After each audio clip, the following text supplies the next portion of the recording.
Hello. Today I am going to do, I think this is my second time doing this, so I'm kind of excited. I'm doing not a natal chart, but an event chart. I am doing November 3rd, an election day chart. Um, the type of astrology that I am learning is Vedic. I do sidereal. And so oftentimes I hear people talking online, and there are some slight differences between the types of astrology. So um, I want to make clear that what the version of astrology that I am using is Vedic sidereal. And so if you hear a difference in moons and dates and different things, it is because it's just a slight bit different. This is more of an ancient Indian version of astrology, which I think is pretty interesting, and I'm very much into it. So, at this point, what I have done is I have pulled a chart, um, and it's an event chart. I based it out of New York for the 3rd of November, and I chose New York, as kind of the foundation of where I want to look, due to the fact that that is where Trump was born. That is where he's from. I am not doing a comparative natal chart for Trump, Biden, and the election or inauguration day. This is simply a look at the election day and what type of things may take place. And I like this for its simplicity because I have actually really looked it over and feel that it tells us some pretty interesting things. So, and it's worth to me a look. Okay, so first of all, I will show you the chart that I have done, and hopefully I can put it up here enough to where, let's see if I can get this in the camera. Okay, here is the actual chart. And what I am going to do is I'm going to go over the details and throw cards with it. I can tell you that I think it is a very hopeful chart. So with that, I'm going to put the laptop down so that you can watch me select. In this case, I will select 12 cards. Now, there probably will be a need for clarifiers, and if there's not, that's okay too. But at any rate, I will be selecting 12 cards, and as you know, I like to just go ahead and spread them around. And I know it's old school, but it is, I like it. It just somehow I feel like it's authentic, and I personally prefer authenticity over a lot of other things. I am not cookie cutter. Okay, so here we go. I am going to ask the cards to please tell us, Spirit, please tell us. We want to know about Election Day, and really we just want some information. So you provide us. I'm going to just take the cards. I'm going to ask for your information. And I thank you for providing it to us. It's 3, 4, 5, 6, 7, 8, 9, 10,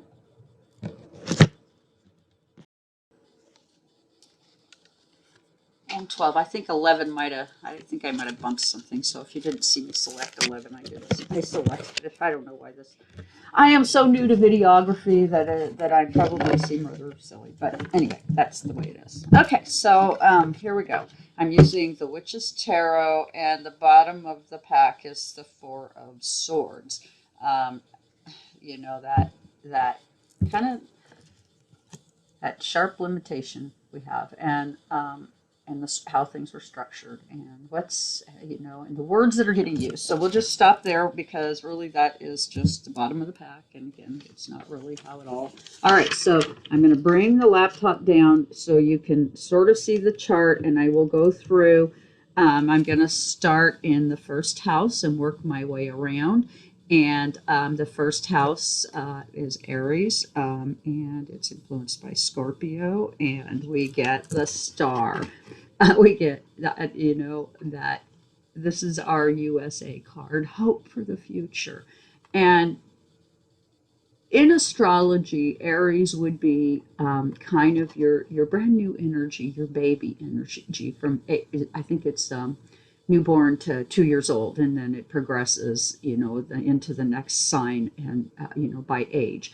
So the influence here is the star in Aries, that bright new beginnings for us, and so the election it will bring about something new. Okay, and in our second house, we get in the house of our financial limitations. It's in Capricorn, and we get temperance. This election is going to create financial disruption, and I think I've always known that. I think I've always kind of seen that that no matter who wins the election, there will be financial fallout, because it's clear at this time that we have a war going on, and it's our billionaires fighting, and amongst them, this battle is harming us, and so we're having to exercise temperance. So that's in our second house. In our third house of communication, wow, do we have some interesting stuff. So I am going to just go ahead and get my notes, because that is where we get into some stuff. Okay, so we have Jupiter is conjunct Pluto in the third house of communication, and also by Saturn, our limits. So in the third house. Okay, so and Jupiter is in Venus, Pluto's in Venus, and so is Saturn. Okay, so how we communicate is going to have limitations. Information about this election, how it moves forward. There's going to be many secrets. There's going to be many things to be watchful for. And I think that this right here perhaps is an indication that it'll actually take some sorting out to understand our votes. And I do also think that it means that we are going to vote in numbers that are going to be very difficult to debate.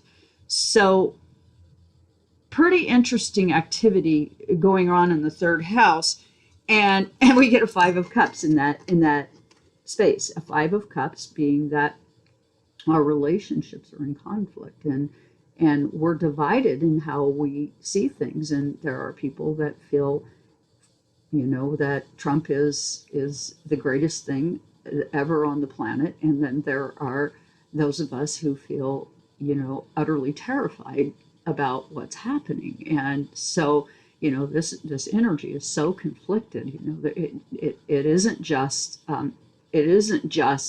one way or the other. And no matter what happens on November 3rd, this here still stands. We have a group of people, and a rather large group of people, 33% probably, that feel that their relationship to him is worth fighting for. So that is some energy of that day to be aware of. Okay, and then in the fourth house are how we listen, how we love, how we interact. We get this Nine of Pentacles, this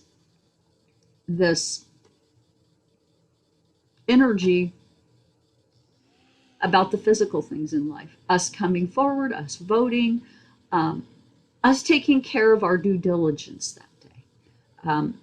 And I suspect that it is going to be a lot of hard work. This is a Nine of Pentacles, and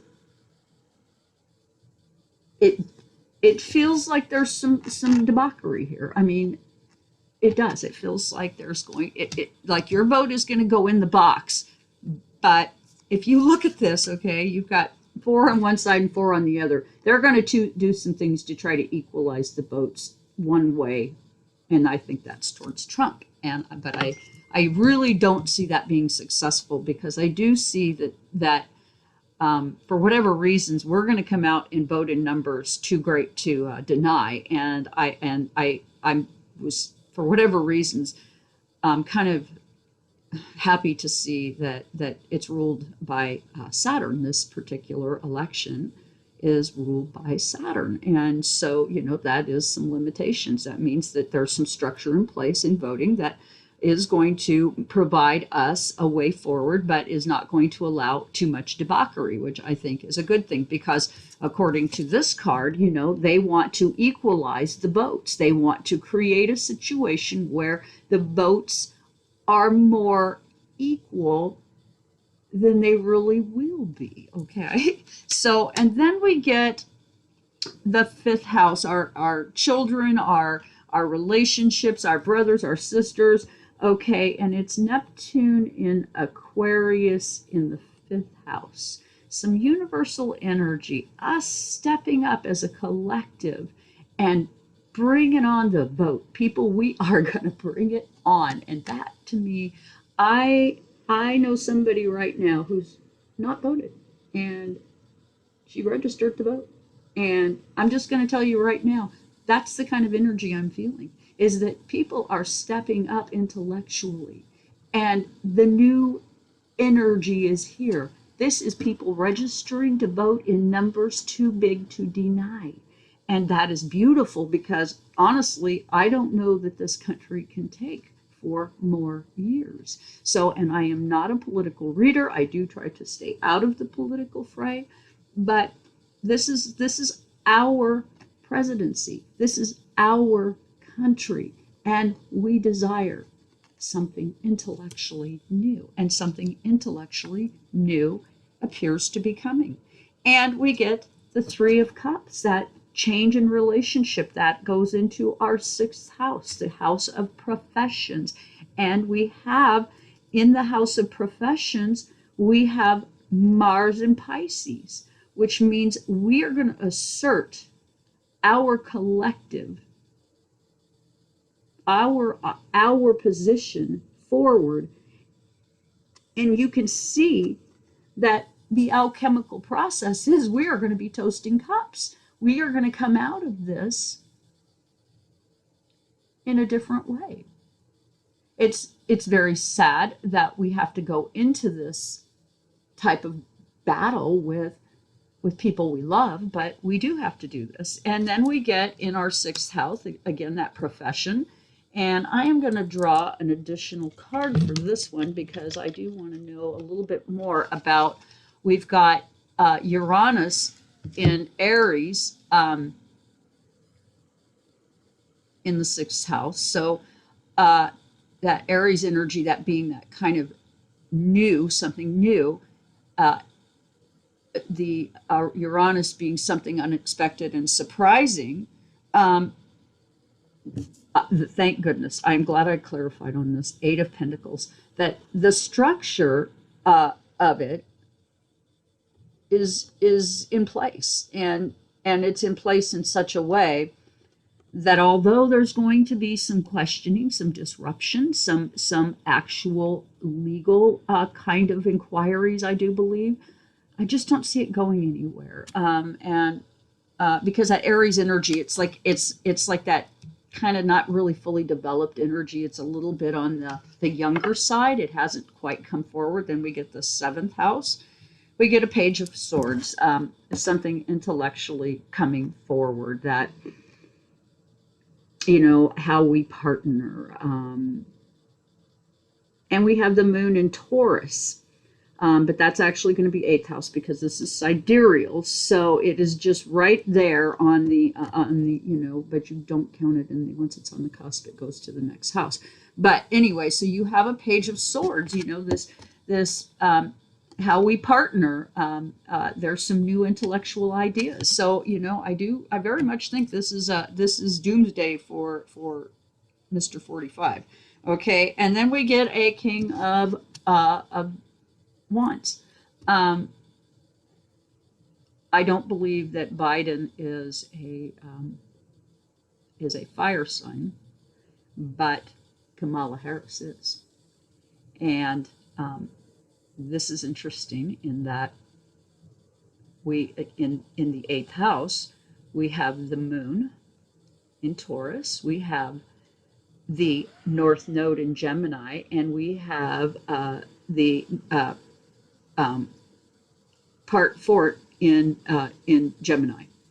Okay, and what we have is your North Node is what you basically what is the destiny of something, and right now, in the eighth house of illness, of secrets, of the eighth house is kind of one of those houses that is kind of a mystery. Okay, that in the election process, there's some destiny involved in this, and we get this King of Wands, and I have a sense that we're going to see this election through.